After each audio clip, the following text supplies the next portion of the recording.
History hit the tarmac this week in Hyannis. The Wings of Freedom tour landed for a stopover at the Barnstable Municipal Airport.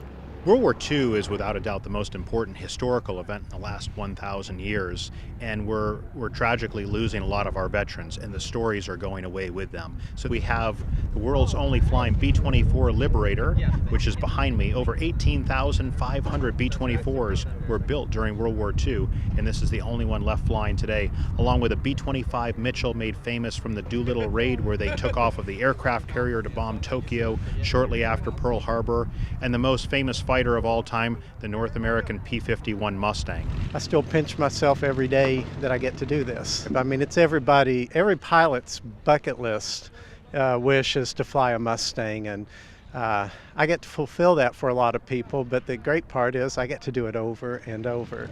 The historic fighter planes arrived courtesy of the Collings Foundation, a nonprofit dedicated to preserving living history by providing tours on and off the ground.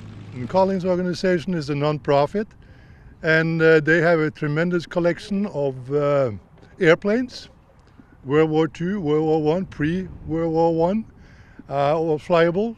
And I flew in on the B-25, sat right behind the pilots. Very nice because nobody was shooting at you.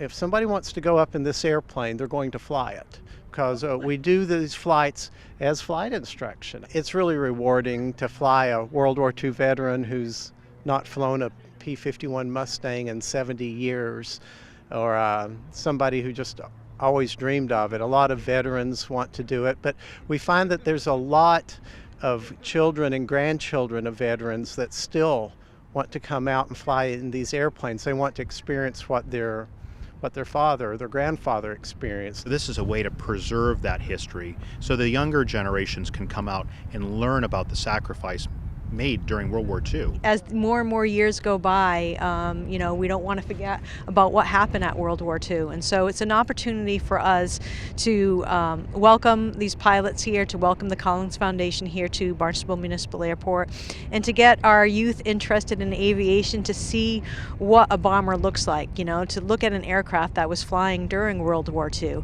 to touch that aircraft, to get in that aircraft. It's really an amazing opportunity that not too many people get in their lifetime. The Wings of Freedom tour has now taken flight, but don't worry, if you missed your chance to visit these vintage vessels, you can still experience living history by thanking a veteran. So the sacrifices they made to preserve our freedom today are enormous. Take the time to say thanks to them, shake their hands, and listen to their stories, because if it weren't for them, we wouldn't have our freedom today. For Cape Media News, I'm Gabrielle Rawson.